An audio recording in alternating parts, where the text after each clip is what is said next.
Show खौफ थे हशर जो रहबर मुंहिंजो अलिया। शो खौफ थे हशर जो रहबर मुंहिंजो अलिया। शाहे नजफ अज़ामिन दामन जंहिंजी झलिया। शो खौफ थे हशर जो रहबर मुंहिंजो अलिया। शो खौफ थे हशर जो रहबर मुंहिंजो अलिया। शाहे नजफ अज़ामिन दामन जंहिंजी झलिया। सारे सैयद सॾींदो कौसर जो जाम ॾींदो। वाहुर वसीलो थींदो मौला मदियूं मटींदो।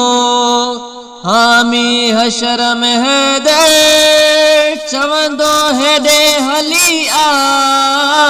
हामी हशर में हैदर चवंदो हेॾे हली आ।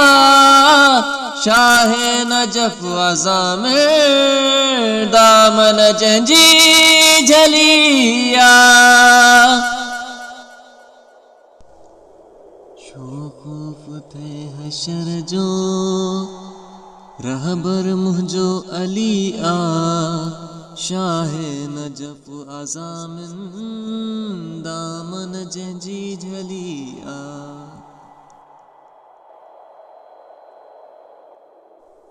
नातिक कुरान ही आ हक जी ज़बान आहे। बरज़ल ईमान कुलहू अली कुल ईमान आहे।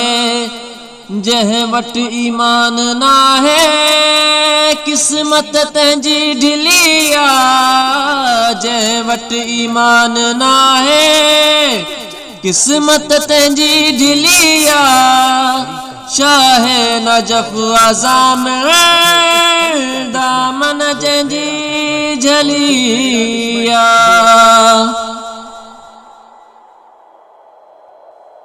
शो खौफ थे हशर जो रहबर मुंहिंजो अलिया।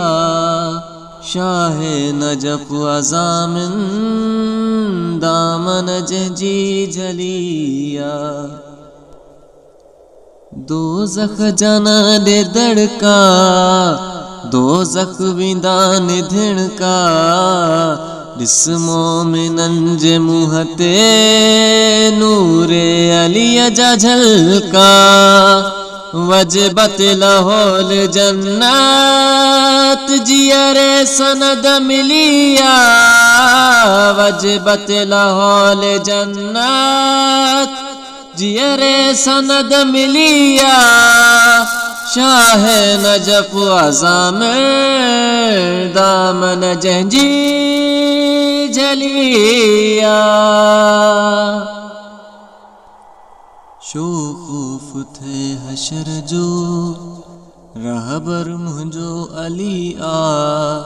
शाहे नजफ अज़ामिन दामन जंहिंजी झलिया। जंहिंखे अली बचाए इज़्ज़त छॾे वधाए। बाक़ी ज़वार हैदर आहे केर जो घटाए। ज़ाहिर बातिन में तुंहिंजो हामी अली वलिया। ज़ाहिर बातिन में तुंहिंजो हामी अली वलिया। शाहे नजफ अज़ामिन दामन जंहिंजी झलिया। शो खौफ थे हशर जो रहबर मुंहिंजो अलिया।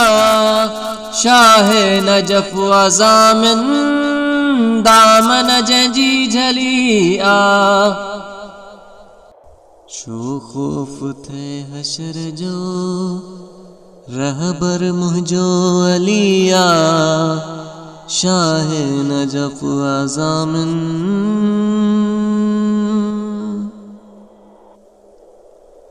दामन जंजी झली